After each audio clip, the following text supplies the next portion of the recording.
Hi, I'm Ruth Medjber and welcome to Adorama TV. Join me today when I get to speak to one of the world's most well-known astrophotographers, Tom O'Donoghue. We get to look at his work, hear about his techniques and hopefully get some tips and tricks for you. Adorama TV presents Out of the Dark Room with Ruth Medjber.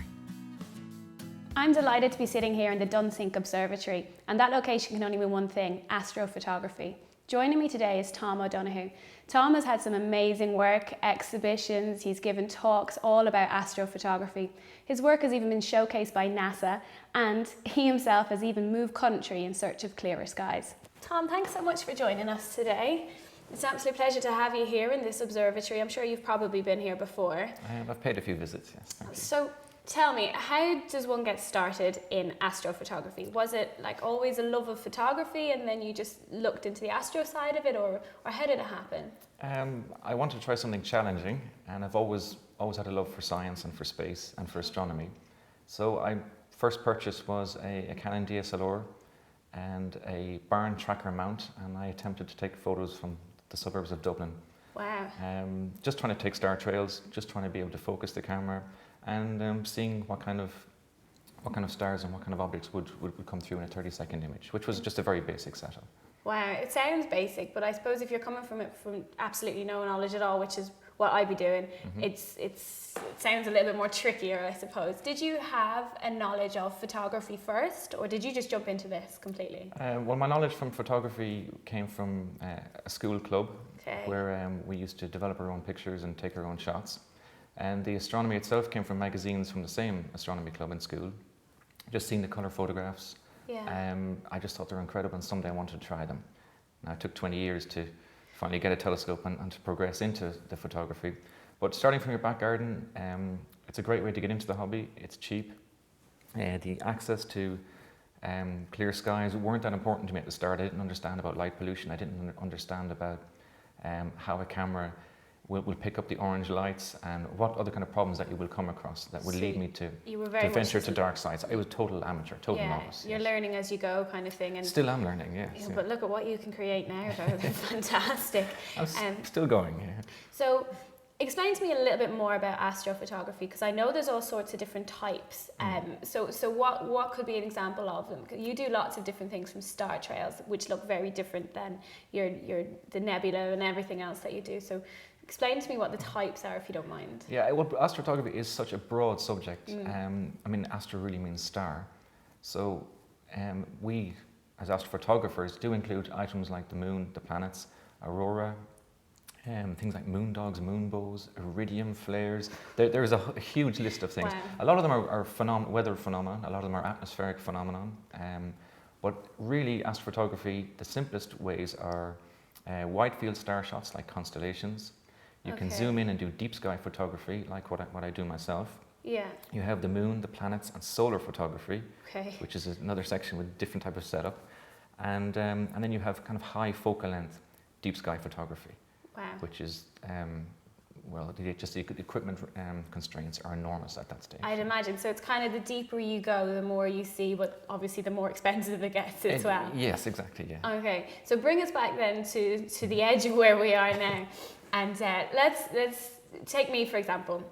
I've never done astrophotography before. I've wanted to, and there's been nights where I've looked up and I can see the stars so clearly. Okay. What am I going to do? Can you tell me how I would set up my DSLR and my kit lens to get that? Okay. Well, the simplest start is what we call star trails, where you get a static tripod, and you'll open your shutter on manual or bulb mode for 30 seconds. Okay. The focal length, the lower the better, but if you live near lights, you will probably get a little bit of light pollution.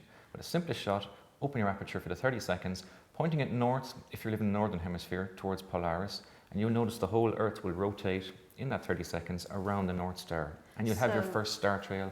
So you get this fabulous shot where you can still see the landscape in some shots, and then you get the trails. Exactly. I mean, depending on how wide open your lens is, sorry, the focal length of your lens. But it's always nice, I think, to give a little bit of depth to it with the foreground objects, trees, people, some landscape, and the night sky. let's take it a step further, okay? Say I've managed to do all that. So what would be next? How do I compensate then for the trails? Because you know when you get shots and they're pinpoint and the stars are gorgeous and you can see everything so clearly. Okay.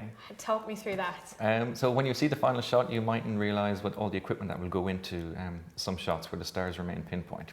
Okay. Most of the higher end, the deep sky shots are taken on motorised mounts. So the idea is to counteract the rotation of the Earth. Okay. So as you notice, the stars, the moons will come up in the east and will move across to the west. Yeah. So your mount will counteract that and will drive against the rotation to keep everything in a static position. Okay, Now, so that's a the next motorised step. mount.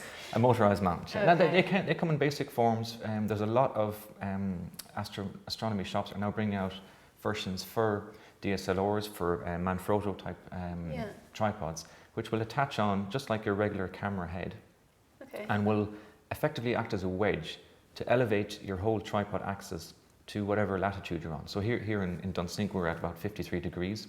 Okay. You will attach this wedge drive. It will elevate the mount to 53 degrees, and you're then only on one axis.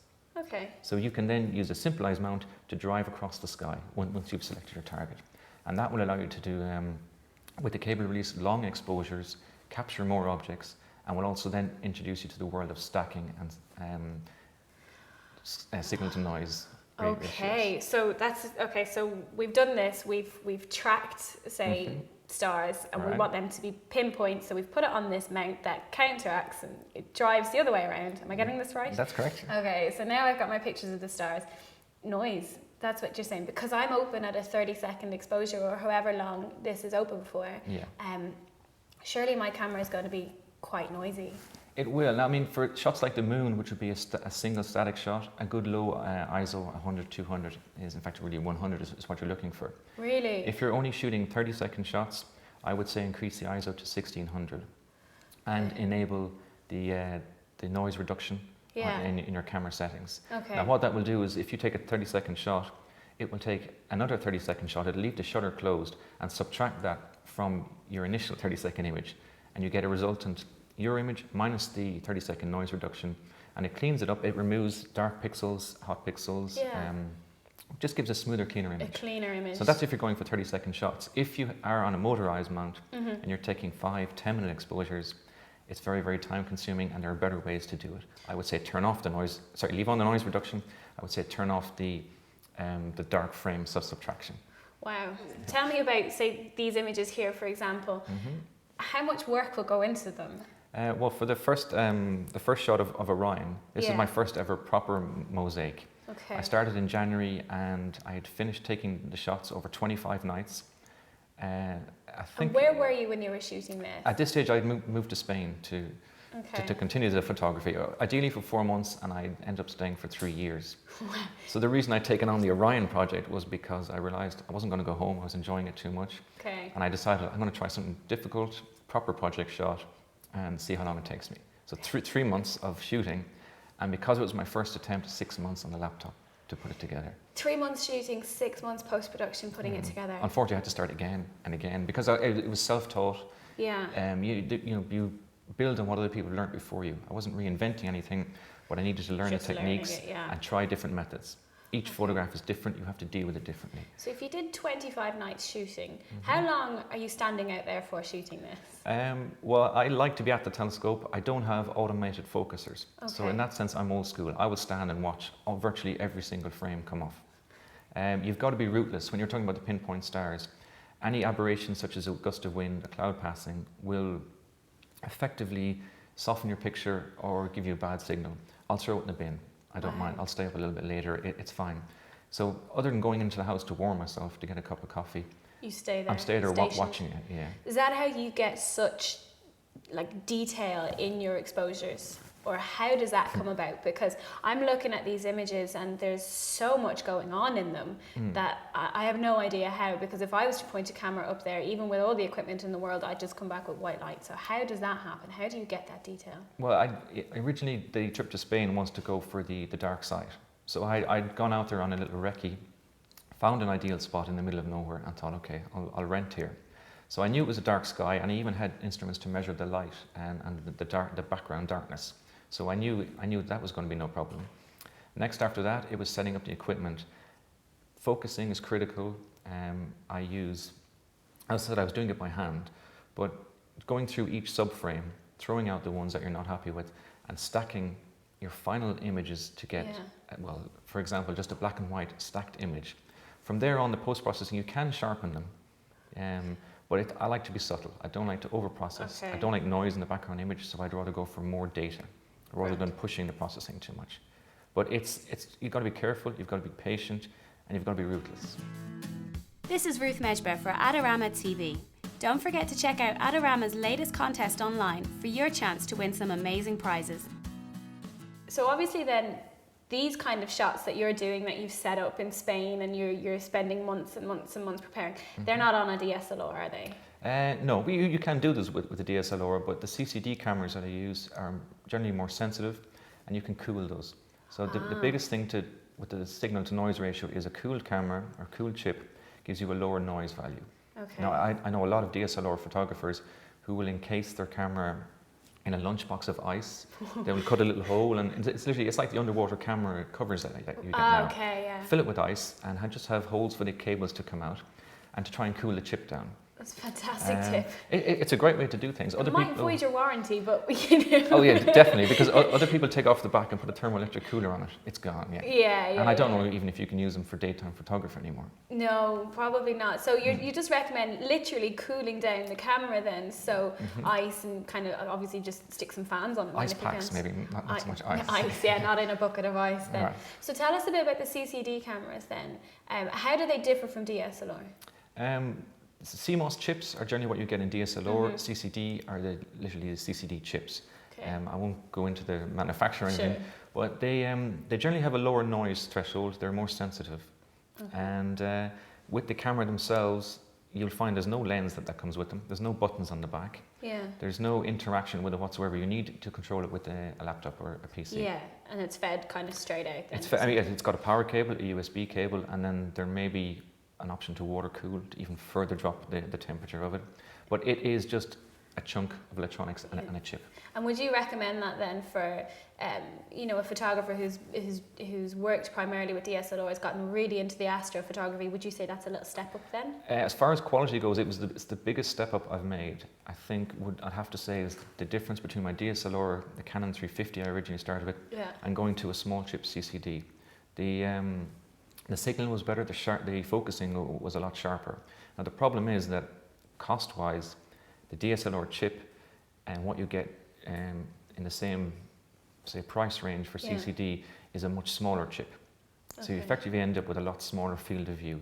Oh, right. So with a 35mm camera that you might see on any of the full-frame Canon or Nikons, for that price range, you might only get a 7 to 10, 12mm. Wow.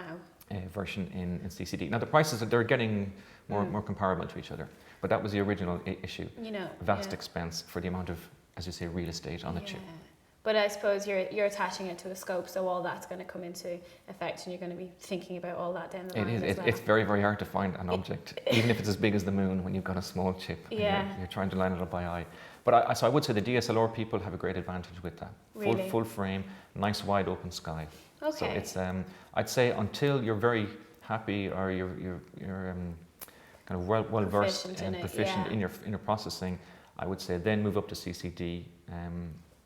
Otherwise, if you're on your DSLR, the fact that you can focus it, the fact that you can download the images and process them, it's a fantastic start. Absolutely. So, even a lot of the CCD cameras, I was looking myself, and there's two different versions. There's colour and monochrome. What do you shoot when you're out, photographing Orion in Spain's backyard? Are you shooting in colour or are you doing monochrome? I shoot in monochrome. Okay, and how does that work then? How do you get these such vivid colours? I use a filter wheel in front of the monochrome chip.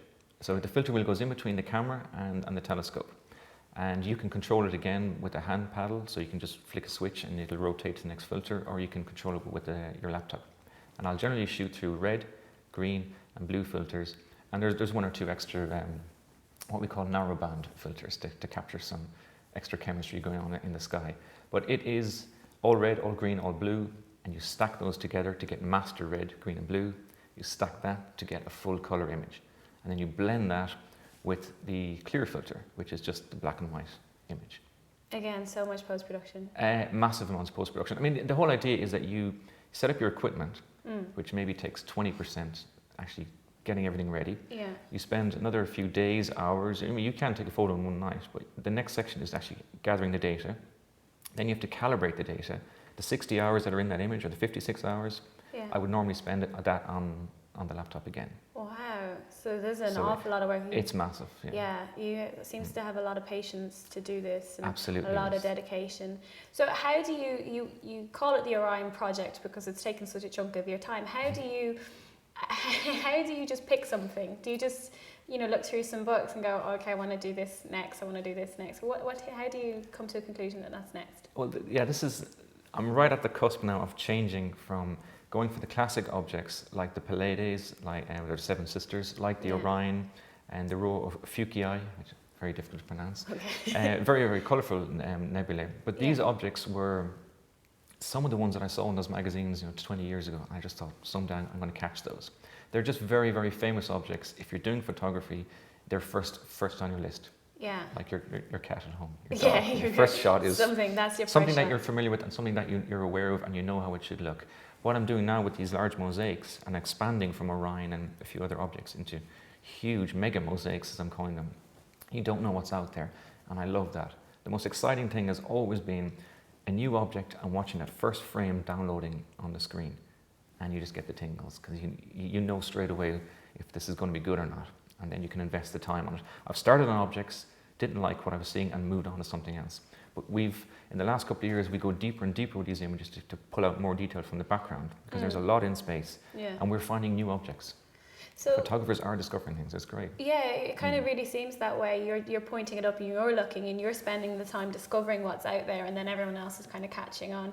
But as well, I love the point that you say that you're looking up and you're not a fan of what you see, so you change your angle. So it's very much art as well. There is a lot of that. I mean, framing is very important. Yeah. One of the drawbacks to framing is that we take what's known as calibration frames, dark frames. We take flat frames, which is just white light into the camera, to subtract vignetting from your images. As good as the telescopes that we use are, there are still a few optical flows in there. So we take these calibration frames and subtract them.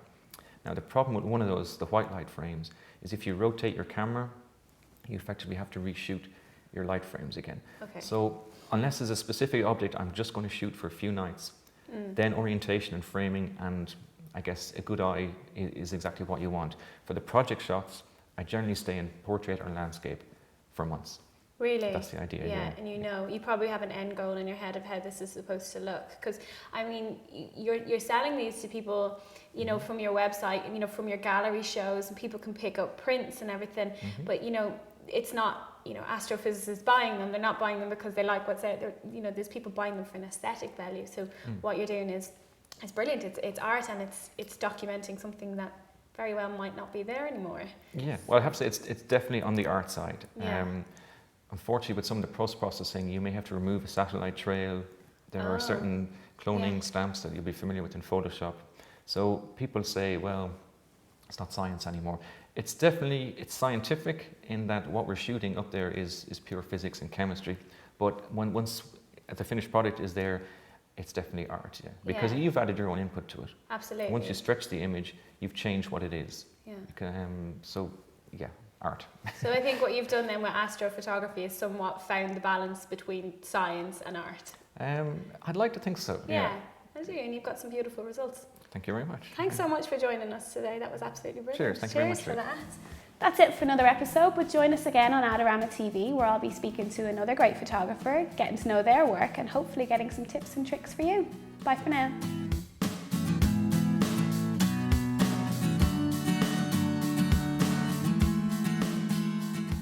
Do you want great looking prints at low cost? Be sure to visit our easy to use online printing service. Adorama Pix has professionals who treat your images with the utmost care that you can count on. For a quick turnaround on photos, cards, or albums, use AdoramaPix.com.